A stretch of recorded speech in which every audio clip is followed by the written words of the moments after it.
So, so Saudi Arabia, the Saudi state, was accused of using some platform or some monitoring platform to surveil the journalist Jamal Kashogi.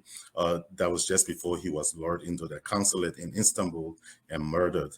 It was found out the Saudis are also accused of monitoring his family and his relatives, his friends, with this same platform.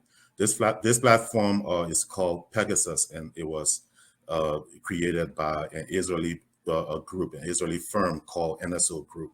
So it's common knowledge that the Saudi government is not exactly, a democratic government, that they go after dissidents with a vengeance. What could be done to hold accountable firms like NSA Group, who create these kinds of powerful platforms and don't do proper due diligence before selling them to their client governments? That's a really hard one. The problem is, how are we going to do due diligence? And, how do we look and see what the real intent of the organization that's buying one of these tools from us actually is? You're saying us as in NSO Group? Yeah. So say I have a tool that I could sit here and push a button and knock anybody off the internet or hear any conversation of anybody on the internet anywhere, right? And so I made that tool, and now I want to sell it. Okay, so are there legitimate uses for a tool like that? Yes, of course. Yeah, because knock a terrorist off the internet or listen to what a terrorist wants, right? Okay, so now I'm going to have an audience for people that want to buy that tool for me.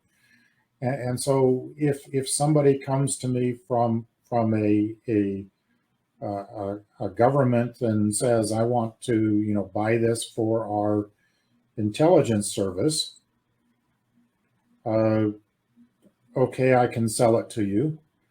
And I'm going to go check and see if you're on my list of good countries and make sure that I'm happy with you.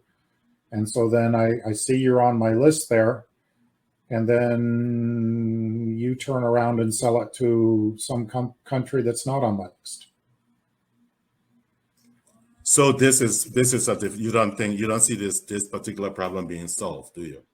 I don't think so, because the other thing is, if I know what your tool can do and I know somewhat how it does it, I can have somebody else build me a duplicate of that tool.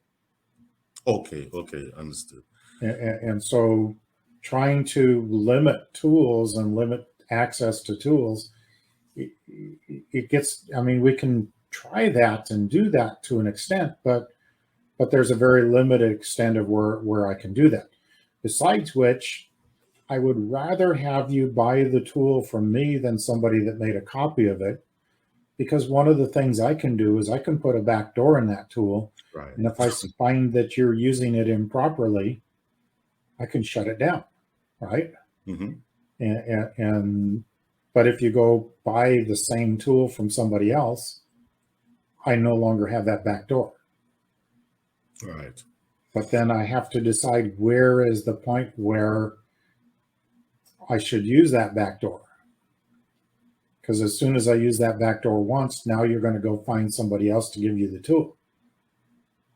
And so, there's some real careful considerations there that I got to think about.